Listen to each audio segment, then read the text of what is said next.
लौट रही हूँ। आरिफ जी, मसला ये है कि इस पूरे मामले में आपकी सहयोगी पार्टी पिस रही है, ये भी कहा जा रहा है कि अगर किसी तरह की कोई कार्रवाई हो रही है और उसमें इतनी बड़ी तादाद में इतने बड़े अमाउंट की संपत्ति कुर्क की जा रही है तो कुछ तो होगा सर। ऐसे ही ईडी को कार्रवाई करने के लिए कोर्ट ने परमिशन तो नहीं दी होगी।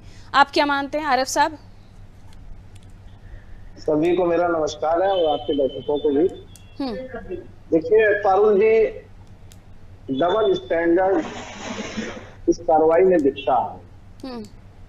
जैसा कि जो मुझे जानकारी है, पिछले 9 साल से केवल विपक्ष की पार्टियों को ही टारगेट किया जा रहा है।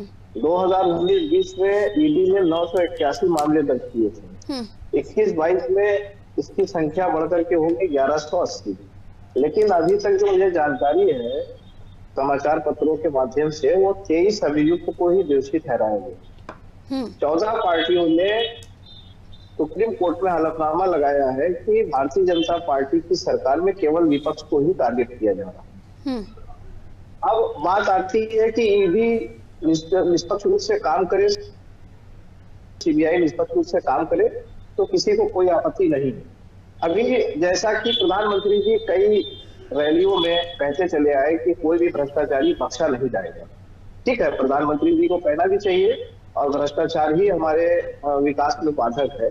लेकिन हेमंता बिस्वा शर्मा जो शारदा चिट फंड में थे, जब कांग्रेस में थे, वो भारतीय जनता पार्टी में जाते हैं और उसके बाद शारदा घोटाले के ही शुभेंदु अधिकारी जी हैं। कोयला चोर के नाम से जितेंद्र तिवारी भी पश्चिम बंगाल में, उनको बाबुल सुप्रियो जी कहा करते थे भाजपा के। उसके बाद फिर आप चले जाइए तो आदर्श सोसाइटी में चुनकर कार्रवाई हो रही है। कुल आप ये बताना चाहते हैं कि ऐसे कई मामले हैं तमाम दलों में? मैं ये कहना चाहता हूँ कि अभी तक जो मुझे जानकारी है, नेशनल हेराल्ड केस में कोई भी शेयरर अदालत नहीं गया है कि मेरे साथ घोटाला हुआ। भारतीय जनता पार्टी के जो किसी जमाने में किसी दूसरे स्वघोषित दल के नेता हुआ करते थे, सांसद थे, उन्होंने एक केस दायर किया 2012-13 में और 14 में पटियाला कोर्ट से सुनवाई शुरू हुई और अभी तक कोई भी शेयरर जिसको ये कहा जाए कि लोन गया और वो कैसे ट्रांसफर हो गया 50 लाख दे करके, ये सब क्या है, जो भी कहानियां हैं मैं उसमें नहीं जाना चाहता हूँ। लेकिन कोई भी शेयरर कांग्रेस अदालत नहीं गया कि मेरे साथ कांग्रेस ने घोटाला किया है। पहली बात मैं ये कहना चाहता हूँ कि ठीक है, ईडी को ये मामला मिला है, ईडी देख रही है। राहुल गांधी जी, सोनिया गांधी जी कई बार पेश भी हुए हैं, इनकार नहीं। लेकिन इसी देश में कोरोना काल में पीएम केयर फंड भी बड़ा है। क्या ईडी उस पर जांच करेगी? पीएम केयर फंड का क्या स्टेटस है? क्या ईडी भारतीय जनता पार्टी के नेताओं के जिनके खिलाफ पहले मुकदमा हुआ है या सीबीआई ने किया है, उनकी फाइलें गुम हो गई हैं, ऐसा लगता है।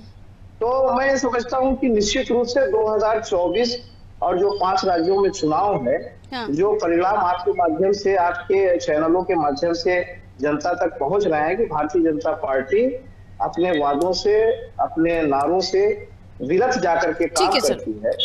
ठीक है, इसलिए भारतीय जनता पार्टी को जनता नकार रही है और जब भारतीय जनता पार्टी को नकारेगी तो निश्चित रूप से प्रतिद्वंदी जो होगा वही आएगा सत्ता में।